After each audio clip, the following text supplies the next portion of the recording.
करीम को कोविड-19 का संक्रमण है। उनकी सामुदायिक स्वास्थ्य कार्यकर्ता मेनका ने जांच की है, उसमें कोई गंभीर लक्षण नहीं है और जब तक वह बेहतर नहीं हो जाता तब तक घर पर अलगाव में रह सकता है।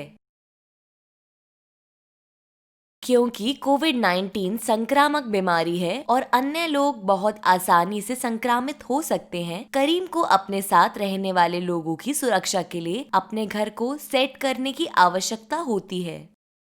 मेनका ने करीम से पूछा कि क्या उसके घर में एक निजी कमरा और बाथरूम है जहां वह बेहतर होने के लिए अलग से रह सकता है। अगर है तो करीम को घर पर रहकर ठीक होने के लिए वही सबसे अच्छी जगह होगी।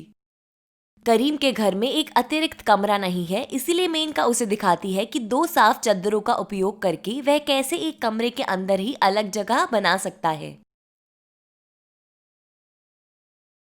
उस स्थान में एक अच्छा वातायन प्रदान करने के लिए एक खिड़की है। करीम को इस स्थान पर ही रहना चाहिए और ठीक हो जाने तक वहीं अपना भोजन करना चाहिए। यह महत्वपूर्ण है कि अलगाव के दौरान करीम और उसके प्राथमिक देखभालकर्ता को छोड़कर कोई भी इस स्थान में ना जाए। करीम के देखभालकर्ता और उसी घर में परिवार के सदस्यों को भी फेस मास्क पहनना चाहिए जब भी वे एक ही कमरे में हों। करीम के देखभालकर्ता और परिवार के सदस्यों को उसके बेहतर होने तक उससे कम से कम 2 मीटर की दूरी रखनी चाहिए। इस अलगाव के दौरान केवल करीम के परिवार के सदस्यों, देखभालकर्ता और स्वास्थ्य कार्यकर्ताओं को ही करीम के घर में आने जाने की अनुमति दी जानी चाहिए। यह महत्वपूर्ण है कि घर को बहुत साफ रखा जाए और हर बार उपयोग के बाद एक एक साझा स्थान या सतह को कीटाणु रहित किया जाए, जैसे बाथरूम और खाना पकाने की जगह। सफाई करने के घोल में कम से कम 70% अल्कोहल होना चाहिए। करीम की वस्तुओं को संभालते समय और साझा स्थानों को कीटाणु रहित और साफ करते समय दस्ताने पहने जाने चाहिए। उपयोग के बाद खराब चीजों को थैले में डालकर उनका ठीक से निपटान करना चाहिए। विशेष रूप से उन सतहों या स्थानों को नियमित रूप से कीटाणु रहित करना महत्वपूर्ण है जिन्हें लोग ज्यादा स्पर्श करते हैं, जैसे दरवाजे के हैंडल, लाइट के स्विच, टेबल, कुर्सियां, शौचालय, नल और सिंक।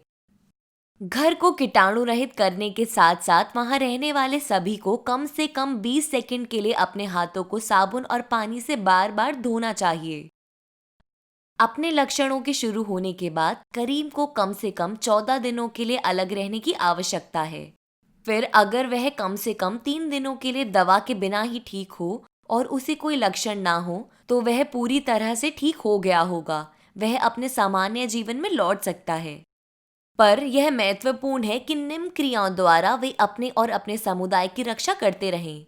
कम से कम 20 सेकंड के लिए साबुन और पानी से अपने हाथ धोना, कम से कम 2 मीटर की शारीरिक दूरी बनाए रखना और जब आवश्यक हो सार्वजनिक स्थानों पर फेस मास्क पहनना।